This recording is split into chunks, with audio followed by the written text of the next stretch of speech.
मैं भाई जिथे खड़े आ अपना मतलब है भी चंगे गीत सुनिए ते नचीए और जिथे खड़े उत्थे नच लो।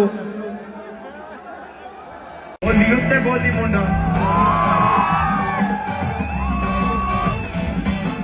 बोली उत्ते बोली मुंडा पाऊ कुड़िए नी घेरा किते विच नच के दिखा दे।